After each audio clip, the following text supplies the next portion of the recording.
Geliyoruz başkanım. Nasılsınız? Kolay gelsin.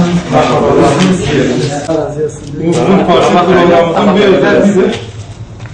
Allah yardımcınız olsun. İnşallah belediyede de aday göstereceğiz. Siz her şeyin hayırlısı. Bir oturup bir çay için. Yoğun geziyoruz. Şey yapalım.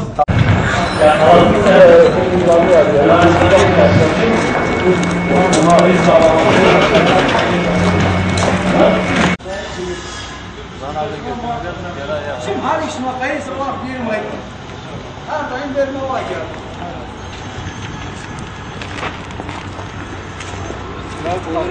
Kolay gelsin. Görüşürüz.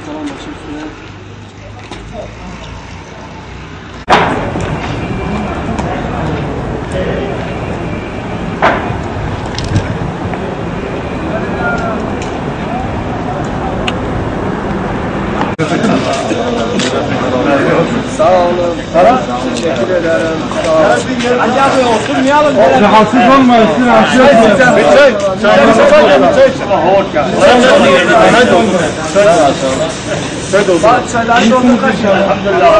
Bayramda çarşı esnafını gezdik.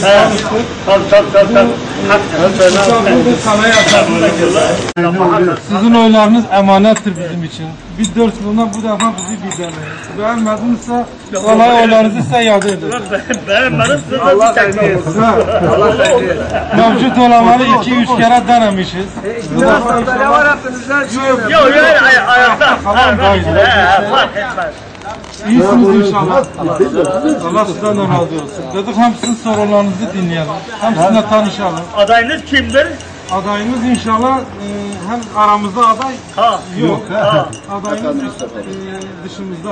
Abi il başkanı. Ben il başkanıyım. İl başkanı. İl başkanıyım. 7-8 adayımız var. Biz bunların içerisinde Tabii. sabah tamayını yapıp güzel hizmetler. İnşallah biz Bingöl'e layık olan hizmet verecek kardeşimiz. Allah razı olsun.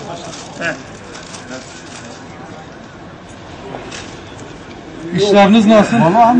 İyisiniz inşallah. İyi Allah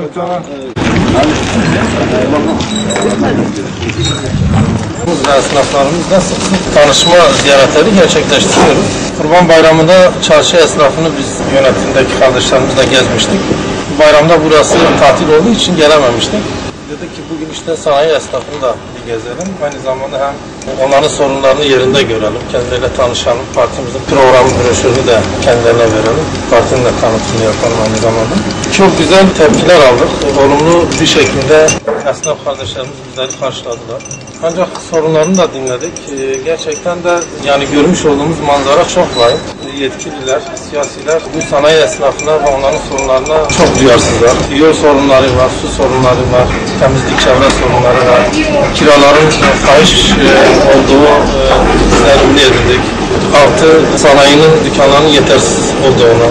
Yani buna benzer birçok sorunla biz karşılaştık. İnşallah bu sorunları da yanımıza not alarak, belediye başkan adayımızın dosyasına koyarak Allah nasip kısmet ederse, eğer bu kardeşlerimiz iradeleri bizi yönümüzde tecelli ederse, biz bu sorunlarla birebir tekrar gelip ilgileneceğiz ve en kısa zamanda bu sorunların hali için gerekli girişimlerde bulunacağız. Dediğim gibi gerçekten bu gördüğümüz manzara Bingöl'ümüze, Bingöl halkına layık bir görüntü değil. Bu esnaflarımız özellikle Bingöl ilinin ekonomik kalbi, ticari kalbi. Burada en az 3.000-4.000 insan ekmek kazanıyor. Aynı zamanda istihdam var. Bingöl ekonomisine de büyük bir katkıları var. Fakat maalesef işte dediğimiz gibi bu tür sorunlardan dolayı bayağı esnaflar şikayetçi.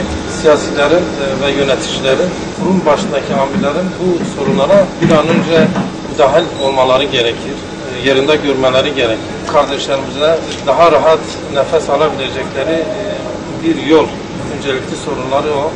Yollar kazılmış, sokaklar kazılmış, toz toprak içerisinde. Yani şimdi insanlar bu tozu hep yutuyorlar. Yani aynı zamanda çok sağlıksız koşullarda çalışıyorlar. Bunu hak etmiyorlar. Buna layık değiller. Bu kardeşlerimiz Bingöl en güzeline layıktır. Hüdapar olarak inşallah biz şayet yerel yönetimlerde Bingöl halkı bize teveccüh gösterirse biz onlara layık vecihle hizmet edeceğiz. Layık oldukları hizmeti ayaklarına getireceğiz.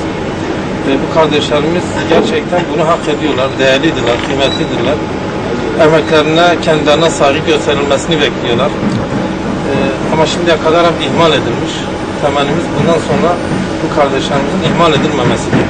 Ben karşılaştığımız ihtiram, hürmet ve misafirperverlikten büyük bir kıvanç duydum, sevinç duydum. Kendilerine gurur duyuyoruz. Allah kendilerinden razı olsun. Bizleri iyi karşıladılar. İnşallah güzel şeyler olacak. Deva Partisi kuruluşuyla Bingöl bundan sonra inşallah güzel hizmetlerle karşılaşacaktır Allah'ın izniyle.